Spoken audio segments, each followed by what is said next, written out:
When someone references a high-profile murder case like Gabby Petito's, it usually sends chills down our spine. But what happens when those references become deadly prophecies? That's exactly what we're diving into today. In a disturbing case out of Minnesota, a man's twisted obsession with the Gabby Petito murder would foreshadow another young woman's tragic fate.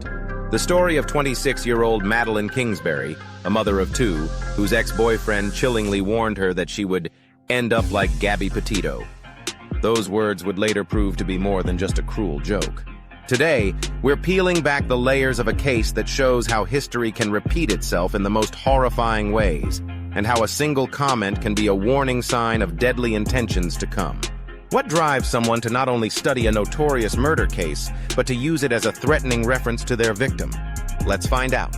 On the morning of March 31st, 2023, Madeline Kingsbury, a vibrant 26-year-old mother of two, went about her usual routine. She and Adam Fravel, her ex-boyfriend of 7 years, dropped their children off at daycare in Winona, Minnesota. It would be the last time anyone would see Madeline alive. The relationship between Kingsbury and Fravel had been complicated. After 7 years of what was described as an on-and-off relationship, the couple had recently separated. They were in the process of moving out of their shared Winona home, a decision that seemed to mark a new chapter in Madeline's life. Friends would later reveal that Madeline had been eager to make this change, looking forward to a fresh start with her children. But something went terribly wrong that March morning. After the daycare drop-off, Madeline seemingly vanished into thin air. Her disappearance immediately raised red flags. This wasn't a mother who would voluntarily abandon her children.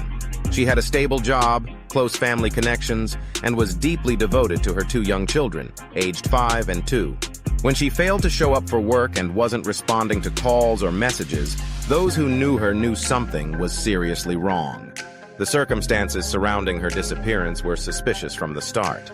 Her phone, wallet, and ID were found at her home. Her car was in the driveway. It was as if she had simply evaporated, leaving behind all the essentials one would normally take if planning to go anywhere. For those who knew Madeline, this complete silence was completely out of character for a woman who was described as responsible, loving, and dedicated to her family. As the search for Madeline Kingsbury intensified, law enforcement and volunteers combed through miles of terrain in southeastern Minnesota. The community rallied together, with hundreds of people joining the search efforts, desperately hoping to find any trace of the missing mother. In the midst of the investigation, Adam Fravel made public statements that would later come back to haunt him. He appeared to play the role of a concerned father, telling ABC News, "I want the mother of my 5-year-old and 2-year-old to be found and brought home safely. I want that more than anything." Yet investigators were already picking up on suspicious inconsistencies in his story. The breakthrough in the case came on June 7th, more than 2 months after Madeline's disappearance. In a grim discovery that confirmed the worst fears of family and investigators, Madeline's remains were found in a heavily wooded area off Highway 43 near Mabel, Minnesota. The location was no random spot, it was chillingly close to a rural property owned by Fravel's parents. The details of the discovery painted a horrific picture. Madeline's body was wrapped in a gray fitted bedsheet, which investigators would later confirm came from the home she had shared with Fravel. This piece of evidence would prove crucial in connecting the dots. The same day her body was found, police moved swiftly to arrest Fravel on probable cause, marking a turning point in this tragic case that had captured the attention of the entire state. Perhaps the most disturbing aspect of this case was Fravel's eerie fascination with another tragic story that had gripped the nation: the murder of Gabby Petito. During police interviews, Fravel made a chilling admission that would send shivers down the spines of investigators. He confessed to being infatuated with the Gabby Petito case, but what he said next was even more alarming. Before Madeline's disappearance, Fravel had made a sinister comment to her, telling her she would end up like Gabby Petito. When questioned about this statement, he attempted to downplay it, claiming it was merely meant as a joke. But given the tragic events that followed, these words took on a horrifyingly prophetic meaning. The parallels between these two cases are haunting.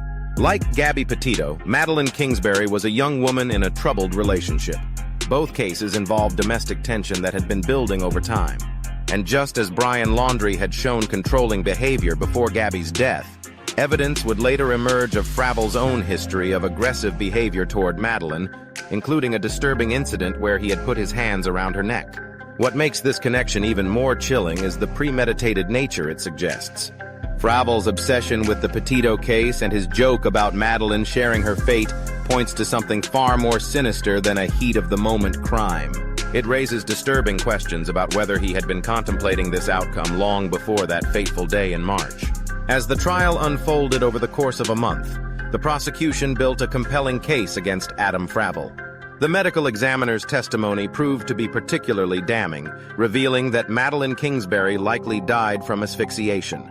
A crucial piece of evidence was the towel found wrapped around her neck, covering half of her face, a detail that painted a horrific picture of her final moments. The location where Madeline's body was discovered spoke volumes. Her remains were found wrapped in a gray-fitted bedsheet that investigators definitively traced back to the home she had shared with Fravel. Even more telling was the location, near a rural property owned by Fravel's parents, suggesting an intimate knowledge of where to conceal the evidence. The prosecution brought forward witnesses who shed light on a history of domestic violence. One particularly significant incident from September 2021 was brought to the forefront, where Fravel had pushed Madeline and wrapped his hand around her neck. This pattern of behavior established a troubling precedent that the prosecution argued culminated in her murder.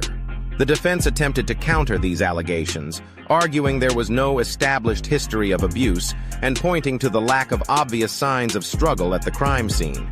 They worked to create reasonable doubt, but the physical evidence and testimony painted a different picture. The bedsheet, the location of the body, and the medical examiner's findings formed a chain of evidence that proved difficult to explain away. Every piece of evidence seemed to point toward a carefully planned act rather than a crime of passion. The jury was presented with a methodical breakdown of how Fravel had not only committed the murder, but had taken calculated steps to conceal his actions. This wasn't a case of circumstantial evidence. It was a solid foundation of physical evidence, expert testimony, and documented history of concerning behavior. After 10 hours of deliberation, the jury returned with their verdict: guilty on all counts. Adam Fravel was convicted of 2 counts of first-degree murder and 2 counts of second-degree murder. The courtroom fell silent as the judge announced that Fravel now faces life in prison, with his sentencing scheduled for December 17th. The impact of this verdict resonated deeply with Madeline's family. Her father's words captured the bittersweet nature of the outcome perfectly when he called it a Pyrrhic victory. No guilty verdict could bring Madeline back to her 2 young children, now left without their mother. Her brother Stephen's reflection that the truth kind of rises to the top speaks to the family's faith in the justice system, even as they grapple with their irreplaceable loss. This case serves as a stark reminder of the devastating consequences of domestic violence. Like so many similar cases, there were warning signs: the controlling behavior, the threats, the previous physical altercations. The parallel to the Gabby Petito case isn't just a coincidence, but rather a haunting example of how domestic violence can escalate to the most tragic of conclusions when warnings go unheeded. For many watching this case unfold, it's become a powerful call to action, to recognize the signs, to speak up, and to take threats seriously, no matter how they're framed. As we close this devastating chapter in Minnesota's criminal history, we must remember that Madeline Kingsbury's story isn't just another headline. It's a wake-up call about the reality of domestic violence in our communities. How many more warnings need to go unheeded before we take these threats seriously? How many more jokes about violence need to be brushed aside before we recognize them for what they truly are? Red flags that demand our attention. If you or someone you know is experiencing domestic violence, please know that help is available 24/7 through the National Domestic Violence Hotline at 1-800-799-7233. You don't have to face this alone. Every call is confidential, and support is available in over 170 languages. What signs did you notice in this case that might help others identify similar situations? What can we learn from Madeline's tragic story that could help prevent future tragedies? Share your thoughts with us, and join us tomorrow for another episode of The Real Crime Diary, where we continue to shine a light on the cases that demand our attention and challenge us to do better as a society. Together, we can work toward a future where these stories become less common and where threats of violence are never dismissed as just another joke.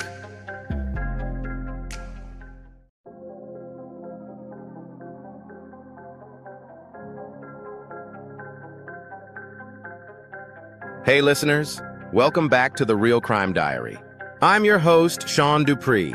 If you tuned in last time, we had a deep dive into the disturbing history of power abuse across different eras, looking at the connection between dominance, control, and how it plays out even today. We touched on scandals from the past and compared them with some modern-day examples, showing how these patterns of abuse, unfortunately, persist.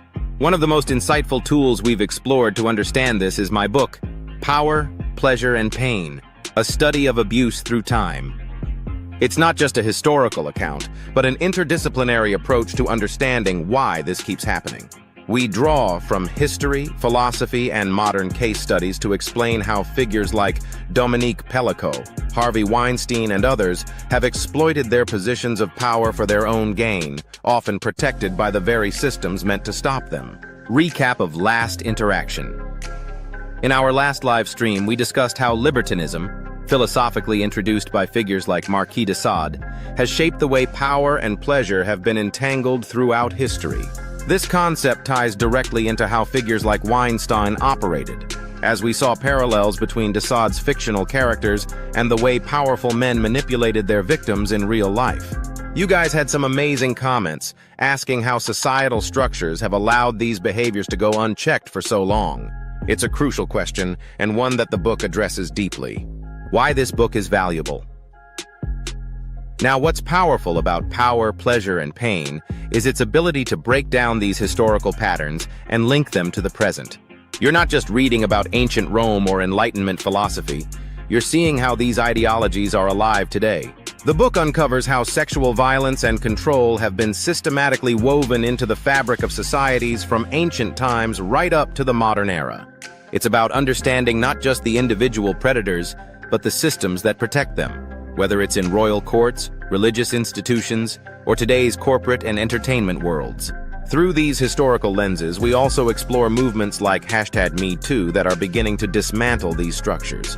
The fight for justice is far from over, but as the book demonstrates, we are in the midst of a cultural shift where legal reforms are finally addressing these long-standing issues. It's more than a history lesson. It's a guide to understanding and supporting change today. What's next? If you want to dive deeper, I suggest picking up Power, Pleasure, and Pain, a study of abuse through time. It's available now, and trust me, it will change the way you think about power, pleasure, and control. We've even got some exclusive content coming up on the channel where we'll be exploring the book's case studies in even more detail, so stay tuned for that. And if you haven't yet, make sure you subscribe to The Real Crime Diary so you don't miss any updates. Let's keep this conversation going, because understanding the past is key to changing the future.